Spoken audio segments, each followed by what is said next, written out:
On Tuesday, August 18th, I virtually testified in the Montana hearing. I'm going to play you my testimony, and then I want you to see the senator and the addiction specialist. They are referencing me. Hi, my name is Misty Brown, and I am a 47-year-old mother of 3 and grandmother of 1.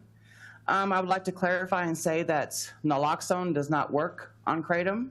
It does, however, work on semi-synthetic 7-OH. And I would like to also say that had I found kratom in 2018, my mother would still be alive. She was a resident of Montana. My family lives in Montana. I had to take her off life support on August 1st of 2018. I myself didn't find kratom until June of 2019. I'm a survivor of the overprescribing opioid epidemic. Unfortunately, my mom and my dad both passed away in their active addiction. You know, they fell into that trap of the whole Oxycontin stuff that was going on in the 80s and 90s. And then I inadvertently did the same thing to my kids. I'm going to read you my testimony. From 2008 to 2019, I lived in the grip of FDA-approved pain pills, benzos, and muscle relaxers prescribed for my degenerative disc disease. For 11 years, chronic pain management fueled my addiction. What started as a dependency slowly slid into a destructive cycle of misuse and despair. In April of 2019, I was dismissed from my pain management after failing a required pill count. I was 11 pills short, and my usual drug dealers didn't have any of the pink Oxy 10s I needed. Cut off from prescriptions, I turned to the streets in desperation and eventually slipped into cocaine use while searching for another doctor. Then in June of 2019, while suffering through cocaine withdrawal, I stumbled upon a documentary called A Leap of Faith. That single moment changed the course of my life. The very next day, I began my journey with whole leaf kratom, not synthetic 7-OH, by walking into a smoke shop. The kratom was in a glass case, locked up, and I was carded when purchased. Kratom quieted the relentless cravings, the constant voice whispering, one more pill, one more snort, one more escape. For the first time in over a decade, I felt peace. Kratom gave me the space and clarity to confront the deeper reasons behind my addiction and to rebuild my life from the ground up. I have not returned to pain management over 7 years. I only consume 1 teaspoon once a day, and I take 1 to 4 days off every week. I control kratom. It does not control me. Today, I'm a thriving mother, a proud first-time grandmother, a functioning member of society, and a tax-paying citizen. Most importantly, I'm no longer a burden to my children. I'm an example of hope and healing. So I will say this, kratom, whole leaf kratom is an exit from addictions. Synthetic 7-OH and its derivatives are an entrance into one. So I support the regulations bill. I oppose the ban. Please do your due diligence on this. And thank you for allowing me this opportunity to speak. Thank you. We'll move to...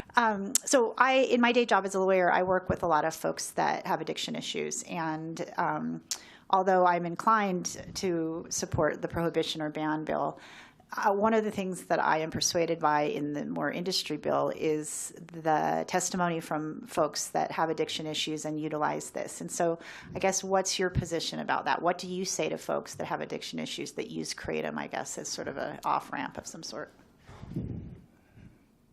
Mr. Chair and Representative, I would not call it an off-ramp. I would call it a detour because they are going to hopefully want to stop it later. But again, that dependence will increase, and so you do wind up using more.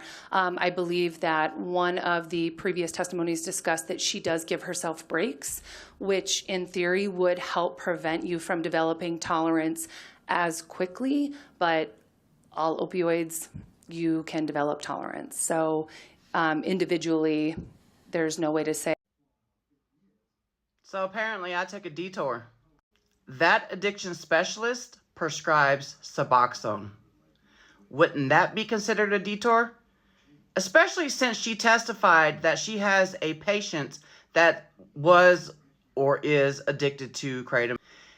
And she said that he runs out of his Suboxone films early. So one of the reasons I'm running late is my last patient of the day just happens to be completely addicted to kratom.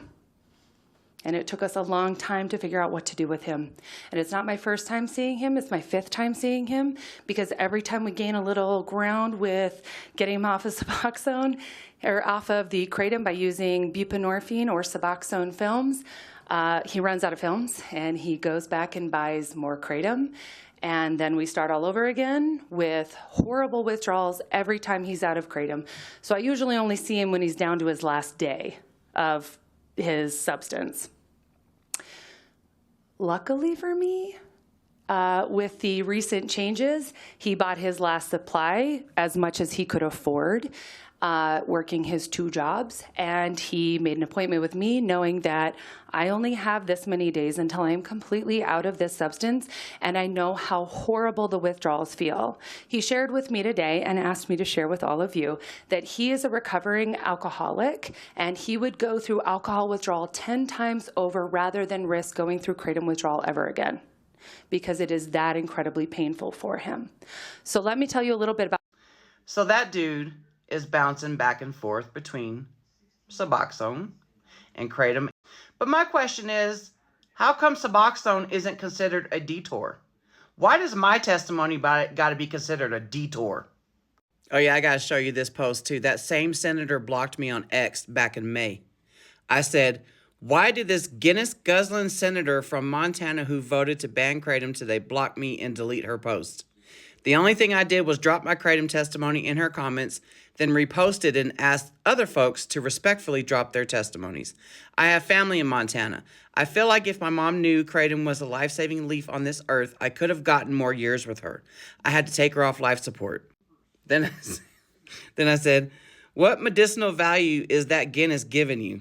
Yeah, this is her right there. She blocked me on X back in May.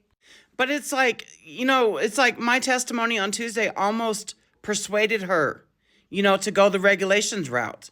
But then she questioned the addiction specialist more, and then she kept her saying, nope, gotta ban it. Let's ban it all. But it ain't over in Montana. The legislature opens up in January, and I'm pretty damn sure Kratom Consumer Protection Act bill will be on their desk. So y'all better be on the ready to advocate.